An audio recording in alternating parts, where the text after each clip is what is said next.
السلام علیکم۔ آج ہم نے جس موضوع کے اوپر بات کرنی ہے وہ میر کی شاعری کے حوالے سے ہے، چونکہ ہمارے نصاب میں بھی میر کی غزل جو ہے وہ پہلی دو غزلوں میں شمار ہوتی ہے، حصہ غزل کے میں۔ اور میر جیسا شاعر جو کہ اردو ادب میں خدائے سخن کہلاتا ہے، اس کے بارے میں جاننا، اس کی زندگی کے بارے میں، حالات و واقعات کے بارے میں، اور اس کی شاعری کے اندر جو بنیادی تھاٹس ہیں، جو مین نظریات ہیں، جو مرکزی نظریات ہیں، جن خیالات اور جن جذبات اور جن نظریات کے تحت ارد گرد اس کی شاعری گھومتی ہے، ان کے متعلق تھوڑا بہت جاننا بہت ضروری ہے، تاکہ شاعری کی مکمل طور پر تفہیم ہو سکے اور جو تشریح کا سوال ہے وہ بہتر طور پر حل ہو سکے۔ تو اس لیے ہم جانتے ہیں کہ میر محمد تقی میر کون تھے اور ان کی شاعری کا مزاج کیسا ہے، ان کا اپنا مزاج کیسا ہے، ان کے حالات و واقعات کس طرح سے تھے، کیونکہ حالات و واقعات ہی میر کی شاعری میں حزن و ملال لے کر آئے، غم و اندوہ لے کر آئے، اور اس حزن و ملال کو، اس غم و اندوہ کو انہوں نے تخلیقی سطح کے اوپر استعمال کیا، اور تخلیقی اظہار کی صورت میں اس نے اپنا غم پورے زمانے کا غم بنا کر پیش کر دیا، یعنی غم جانا کو غم جانا نہیں رہنے دیا، اسے غم دوراں بنا دیا۔ یہی میر کا تخلیقی کمال ہے۔ تو میر کی شاعری کے اندر حالات و واقعات کا کیا عمل دخل ہے، ان کی زمانے کے حالات و واقعات، ان کی زندگی کے حالات و واقعات کا کیا عمل دخل ہے۔ یہ جو ایک شعر ہے کہ کو کہا جاتا ہے کہ ایک غزل میر کی پڑھتا ہے پڑوسی میرا، ایک نمی سی میری دیوار میں آ جاتی ہے، تو یہ میر کی غزل میں، میر کی غزل کو پڑھنے سے دیوار کے اندر نمی، اس کے رونے کی جو کیفیت ہے وہ کیوں وارد ہوتی ہے، اس کے بارے میں ہم جانتے ہیں، میر تقی میر کے حالات کے بارے میں۔ میر تقی میر کا اصل نام میر محمد تقی تھا، اور ان کے والد کا نام محمد تقی تھا، جو صوفی اور درویش قسم کے انسان تھے اور اللہ تعالیٰ کے ساتھ عشق کی لو لگائے ہوئے تھے۔ وہ ان کا مشہور ایک نظریہ تھا کہ آگ کے اندر جو تپش ہے وہ عشق کی وجہ سے ہے، سورج کے اندر جو تمازت ہے وہ عشق کی وجہ سے ہے، اور اسی طرح بارش کے اندر جو ایک احساس سے تراوت ہے وہ بھی عشق کی وجہ سے ہے، اور اسی طرح ستاروں کی روشنی عشق کی وجہ سے ہے۔ یہ سارا کچھ عشق حقیقی کے مظاہرات کے اندر آتا ہے، یعنی اس کے مظہر ہیں، یہ اس کے اظہار ہے عشق حقیقی کا، اور عشق کی مختلف سطحیں ہیں۔ ان سطحوں تک انسان جب تفہیم کی سطح تک پہنچتا ہے تو وہ عشق کے مظاہرات کے اندر وہ پھر غوطہ زن ہو کر اپنے خالق حقیقی کے حقیقت کو دیکھتا ہے، اپنے خالق حقیقی اللہ تعالیٰ سے مراد اللہ تعالیٰ ہیں، ان کی حقیقت کو جانتا ہے، ان کی کار فرمائی کو سمجھتا ہے۔ تو اس لیے میر کو بھی انہوں نے عشق کرنے، یعنی اللہ تعالیٰ کی ذات سے عشق کرنے کی تلقین کی تھی۔ تو یہ تو میر کے والد تھے جن کی طرف سے انہیں ورثے کے اندر عشق ملا تھا، اور وہ عشق اللہ تعالیٰ کی ذات کے ساتھ عشق تھا، عشق حقیقی کی راہ پر، جو صوفیاء کا مشہور عشق حقیقی کا جو نظریہ ہے اس کی راہ پر چلنے کے لیے میر کو کہا گیا تھا۔ لیکن میر اس وقت ناسمجھ تھے، چھوٹے بچے تھے، تو اس وقت اس حقیقت کو نہیں سمجھ پائے، اسی وجہ سے انہوں نے ٹھوکریں بھی کھائیں، لیکن زندگی کے حالات نے انہیں بہت کچھ سکھا دیا، اور ان کی شاعری کے اندر وہ سارا کچھ سما گیا جو انہوں نے سیکھا، تجربات، حالات، واقعات، جس کو بعد میں اظہار کا ایک عظیم پیرایا ملا، وہ بھی میر کے ہاتھوں، اور اس اظہار کے اس عظیم پیرائے کا نام ہی میر تقی محمد میر ہے۔ اب دیکھتے ہیں کہ ان کی پیدائش 28 مئی 1723 کو ہوئی، اور ان کی وفات 22 ستمبر 1810 کو ہوئی ہے۔ اصل نام میر محمد تقی اردو کے عظیم شاعر تھے، اور ان کا تخلص تھا اردو شاعری میں میر تقی میر کا مقام بہت اونچا ہے۔ انہیں ناقدین و شعرائے متاخرین نے خدائے سخن کے خطاب سے نوازا۔ وہ اپنے زمانے کے ایک منفرد شاعر تھے۔ آپ کے متعلق اردو کے عظیم الشان شاعر مرزا غالب نے لکھا تھا، ریختہ کہ تم ہی استاد نہیں ہو غالب، کہتے ہیں کہ اگلے زمانے میں کوئی میر بھی تھا۔ تو میر تقی میر کے حالات زندگی دیکھیے کہ میر تقی میر آگرہ میں 1723 میں پیدا ہوئے۔ ان کے والد کا نام علی متقی تھا، لیکن علی متقی کے نام سے مشہور تھے۔ اور درویش گوشہ نشین تھے. میر نے یعنی اپنے گھر میں اپنے مزار میں تنہا رہتے تھے. جو تنہا رہے اسے درویش گوشہ نشین کہتے ہیں. میر نے ابتدائی تعلیم والد کے دوست سید امان اللہ سے حاصل کی، مگر مزید تعلیم سے پہلے جب میر ابھی 9 برس کے تھے وہ چل بسے. تب ان کے بعد ان کے والد نے خود تعلیم و تربیت شروع کی، مگر چند ماہ بعد ان کا بھی انتقال ہو گیا. یہاں سے میر کی زندگی میں رنج و علم کے طویل باب کی ابتدا ہوئی. یعنی رنج و علم، حزن و ملال، مایوسیاں، مصیبتیں، مصائب، آلام، یہ میر کی زندگی میں داخل ہوئے، کیونکہ جو ستیلے بھائی تھے ان کا ان کے ساتھ سلوک اچھا نہیں تھا، اور انہوں نے ہی ان کے ماموں کے گھر سے بھی ان کو نکلوا دیا تھا. ان کے ستیلے بھائی محمد حسن نے بھی اچھا سلوک نہ کیا. تلاش معاش کی فکر میں دہلی پہنچے اور ایک نواب کے ہاں ملازم ہو گئے. مگر جب نواب موصوف ایک جنگ میں مارے گئے تو میر آگرہ لوٹ آئے، لیکن گزر اوقات کی کوئی صورت نہ بن سکی. چنانچہ دوبارہ دہلی روانہ ہوئے اور اپنے خالو سراج الدین آرزو کے ہاں قیام پذیر ہوئے. سراج الدین یہ وہی سراج الدین علی خان آرزو ہیں جو ایک مشہور شاعر کے طور پر بھی جانے جاتے ہیں. سوتیلے بھائی کے اکسانے پر خان آرزو نے بھی پریشان کرنا شروع کر دیا.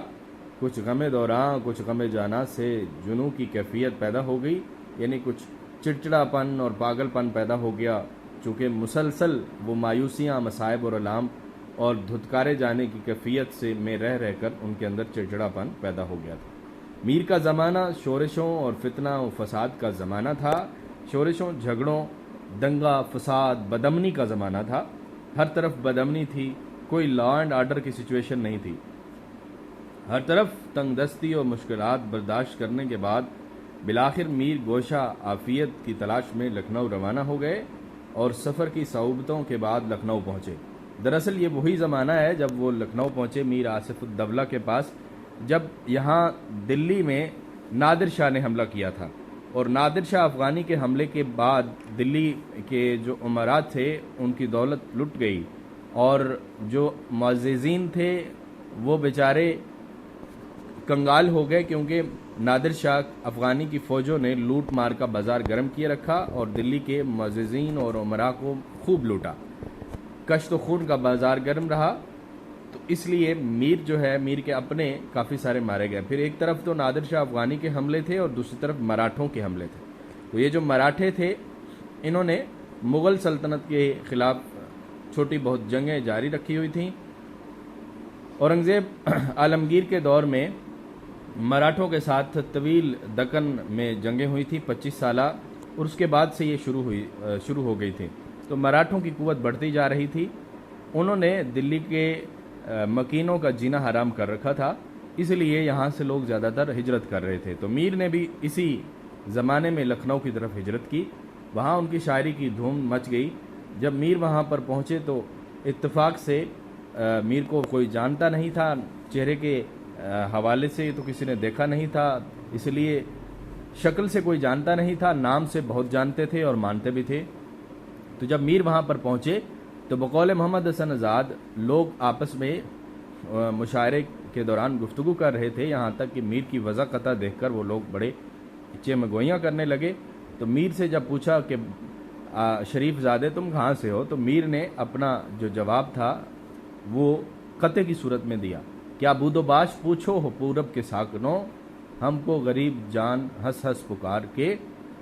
اس طرح وہ پورا قطع ہے کہ آخر میں وہ آتا ہے کہ ہم دلی جو ایک عالم میں تھا انتخاب، جس کو فلک نے لوٹ کر ویران کر دیا، ہم رہنے والے ہیں اسی اجڑے دیار کے. تو جب یہ انداز دیکھا تو چونکہ وہ لوگ میر کی شاعری سے واقف تھے تو اس لیے انہوں نے کہا کہ یہ تو میر صاحب ہیں. تو انہوں نے پھر میر صاحب کو ہاتھوں ہاتھ لیا، عزت افزائی کی اور اپنی گستاخی پر معافی طلب کی.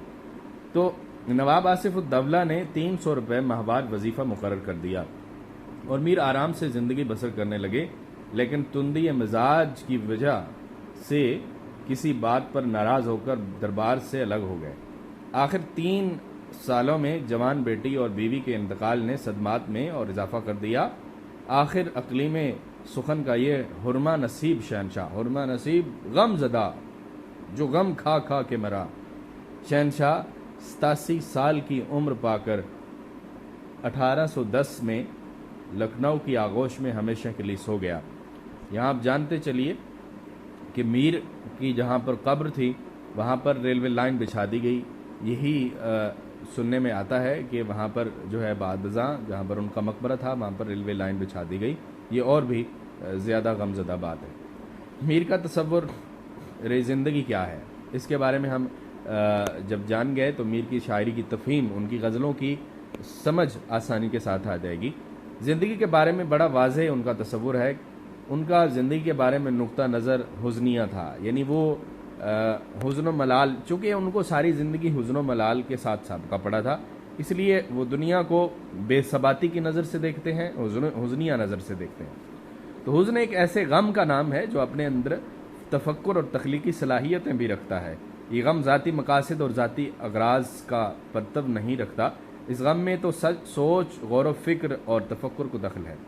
تو حزن جو ہے وہ غم کی منفی صورت نہیں ہے، یعنی یہ نیگیٹو گریف نہیں ہے، نیگیٹو قسم کا اس کا امپیکٹ نہیں ہوتا، بلکہ اس کے اندر رہتے رہتے انسان صبر، فکر، غور، سوچ، بچار کے اندر زیادہ تیز ہو جاتا ہے اس کا دماغ، تو یہ شخصیت کی تعمیر میں ایک کردار ادا کرتا ہے۔ تو گویا اس کا جو کردار ہے وہ تعمیری ہے، تخریبی نہیں ہے حزن کا، جو عربی کا لفظ ہے۔ تو میر کے متعلق یہ کہنا بھی درست نہیں کہ میر قنوطی شاعر ہیں یا محض یاسیت کا شکار ہیں، یعنی مکمل طور پر مایوس ہیں۔ ان کے ہاں امید بھی نظر آتی ہے اور بڑی کھل کر نظر آتی ہے۔ محض یاس کا شاعر ہونا کوئی بڑی بات نہیں، اصل بات تو یہ ہے کہ انسان یاس و غم کا شکار ہونے کے باوجود زندگی سے نباہ کیسے کرتا ہے۔ تو انہوں نے زندگی سے نباہ کیسے کیا؟ وہ زندگی کے ہاتھوں ہار گئے یا حالات کے سامنے ڈٹے رہے؟ اگر وہ ڈٹے رہے تو وہ ایک کامیاب شاعر ہے۔ تو میر جو ہے وہ انہوں نے کبھی اپنی عزت پر سمجھوتا نہیں کیا، چاہے وہ نواب ہو تو اس کے سامنے بھی وہ جھکے نہیں ہیں، بلکہ وہ زندگی میں ڈٹ کر حالات کا مقابلہ کرتے رہے اور بڑی شان کے ساتھ انہوں نے اپنی زندگی گزاری۔ اگر وہ غم تھا تو غم کو بھی ایک شان کے ساتھ بنایا۔ تو میر کا تصور زندگی مایوس کن نہیں، صرف اس میں غم و الم کا ذکر بہت زیادہ ہے۔ جس طرح میر کی شاعری کی بہت مشہور غزل ہے کہ الٹی ہو گئیں سب تدبیریں، کچھ نہ دوا نے کام کیا، دیکھا اس بیماری دل نے آخر کام تمام کیا، عہد جوانی رو رو کاٹا، پیری میں لی آنکھیں موند، یعنی رات بہت جاگے تھے صبح ہوئی آرام کیا۔ تو میر کی جو غزل میں غم و الم کا ذکر ضرور ہے، اس کے اندر حزن کا، ملال کا، مصائب کا تذکرہ ہے، لیکن اس تذکرے سے یہ ہرگز مراد نہیں لیا جا سکتا کہ وہ غموں کے ہاتھوں ہار گئے تھے۔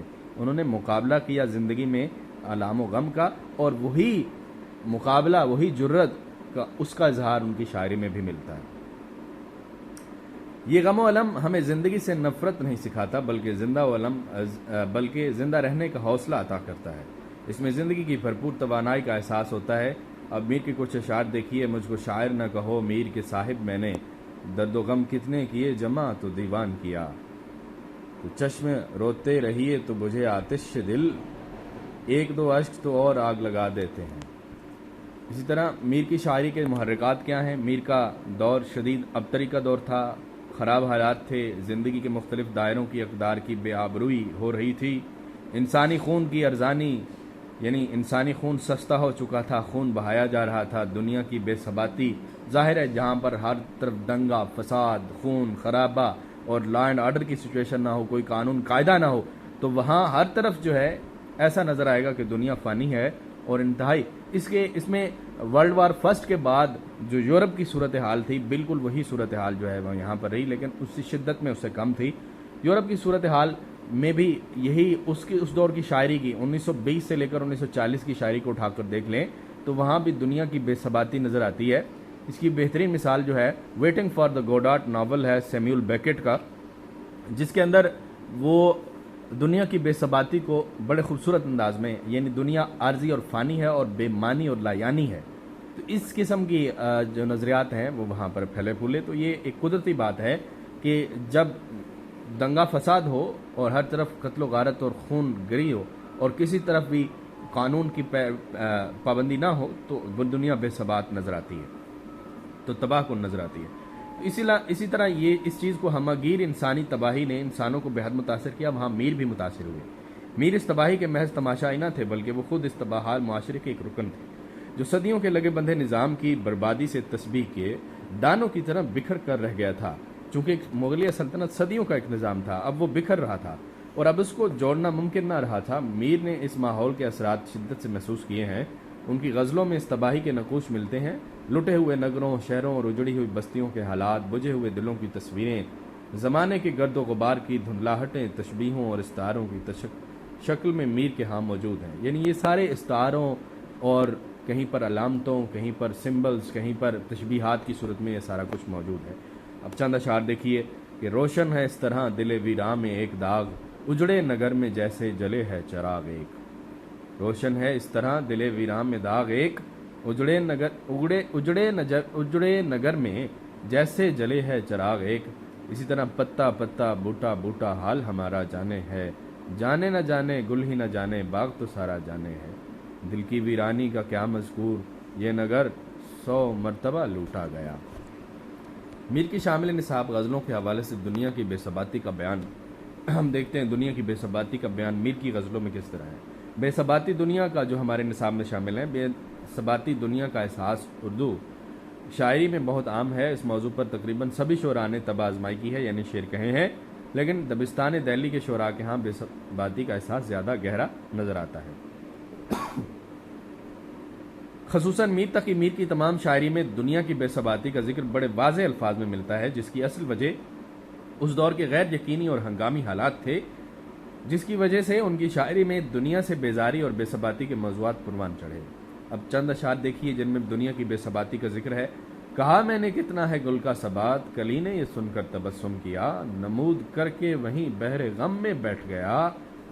کہے تو میر ایک بلبلا تھا پانی کا، جس سر کو غرور آج ہے یہاں تاجوری کا، کل اس پہ یہیں شور ہے پھر نوحہ گری کا۔ اسی طرح میر کی غزلیات میں اور کیا چیز ہے، سادگی ہے، خلوص اور صداقت کا بیان ہے۔